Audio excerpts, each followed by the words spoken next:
De 10 aspirantes al Senado presentaron sus propuestas en materia de servicios públicos, desarrollo sustentable y seguridad. Veamos. El Instituto Nacional Electoral llevó a cabo el primer debate donde participaron 8 candidatos al Senado de la Ciudad de México. Dicho debate se dividió en 3 bloques temáticos con duración de 30 minutos cada uno. La moderadora Fernanda Tapia indicó el tema de cada bloque. El primero se trató de servicios públicos: agua, salud, vivienda, educación y transporte.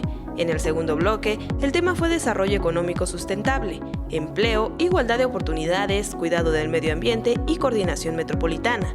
Y el último bloque abordó el tema de seguridad pública, protección y desarrollo de derechos humanos, políticos y sociales. Los candidatos de Nueva Alianza, Eduardo Miguel Achach y Deni Adelaide Viniegra, propusieron escalonamiento de horarios para reducir tiempo de traslado, además de unificar el ISSSTE, Seguro Social y Seguro Popular, la profesionalización y certificación a policías, mejor equipamiento y prestaciones sociales, así como cámaras y alarmas vecinales. Por su parte, los candidatos de la coalición Juntos Haremos Historia, Martí Batres y Citlali Hernández, lucharán por reformar el artículo 3º constitucional para que ninguna persona se quede sin oportunidad de estudiar la universidad. También modificar la estrategia de seguridad, combatir feminicidios a través de protocolos personalizados que garanticen seguridad a mujeres y la creación de comisiones de paz para que no haya violaciones a los derechos humanos. Los candidatos del PRI, Beatriz Pajés y José Encarnación Alfaro, pidieron cárcel para el servidor público que impida el suministro de agua potable, al igual que al militante de partido que chantajee con el vital líquido,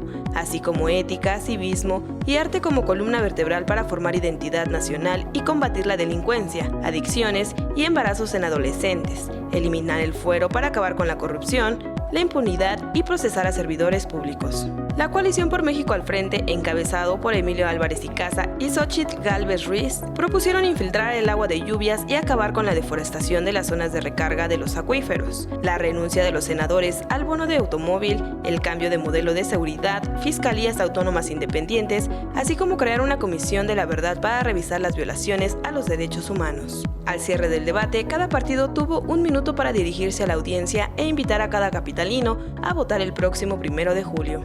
Iraís Morquecho, 21 Noticias.